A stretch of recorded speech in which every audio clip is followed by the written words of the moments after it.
My name is Quenisha Taylor, and I'm demonstrating on how to create an informal poem. Hello, my name is James. One of the audience. Okay? And whenever you have a goal for a poem, you have to make a plan because it's what helps you bring out your goal inside the poem. So, another way to help you with your goal plan is you want to see if it's working. So, my thing is, I would go and I would ask somebody a question or ask them some type of idea. And if that works, then go with the poem. If it doesn't, then you should probably go back and change your goal. Okay, no cliches. For an informal poem, cliches aren't such a good idea. So basically, like, my car was as red as an apple. You know, people, they think in their minds, they're saying like, oh, that was so funny. My 3-year-old could have figured that out. Or I was as scared as a cat. Anybody can say that. How about my car was so red I thought I saw blood? Or I was so scared the hair on my head stood like a frightened cat. That's better. Cliches, keep it out.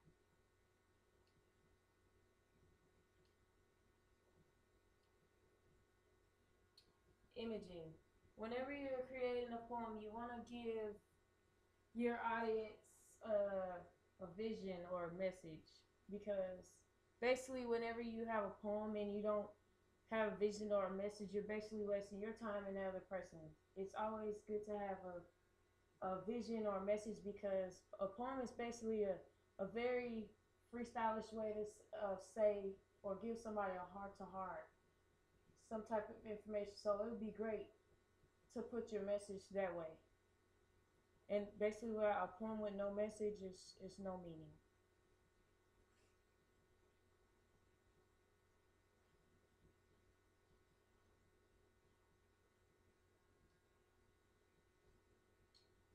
Another good way to make a very beautiful or symbolic poem would be metaphor, simile, alliteration, irony, onomatopoeia, alliteration. Those would be good things to put in your poem. It will help you call out the symbols in your poems. It will help bring your audience attention. It will bring all kinds of things, and so your poem won't be so plain. It's good to have a good catchphrase in your poem.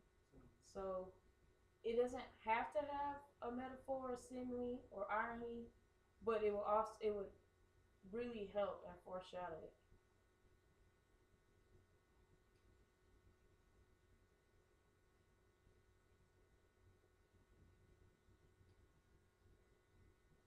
Concrete versus abstract. Okay. An abstract way in your poem would be saying like, and a line was saying like, I need money, or well, in a person's mind, they're thinking like, oh, what do you need money for? I'm not just gonna give you money to just go shopping. You have to be concrete. Abstract is just a way of saying just very plain, and it's not specifying what you're talking about inside the poem. So in a concrete way, it's basically saying, how about saying, I have a water and electric bill that doesn't, pay itself. That's basically telling a person, I need money. That's a awesome way to say that I need money, instead of just saying I need money, because you can think anything with that. So just kind of like delete the abstract way and kind of be more concrete inside of a poem as well.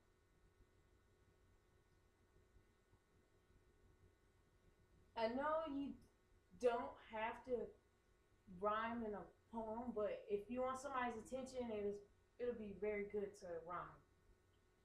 Basically, in my vision, you have no rhythm, you don't have any attention. So kind of think that, put that into thought, and it's actually kind of cool. You know, people like it when you kind of rhyme inside of a poem. It makes it brings the attention. And then lastly, you would think to do this. A lot of people don't do this, but it's always good to revise through your poem. You need to practice, cut off some stage frights, especially if you're citing a poem. So you won't be like just stuck saying or messing up in your poem. And your head won't be spinning like that. So a lot of people think it's so hard to, some people think it's really hard to make a poem, but it's really not. And thank you, and I hope you guys learned on how to cite or create a poem.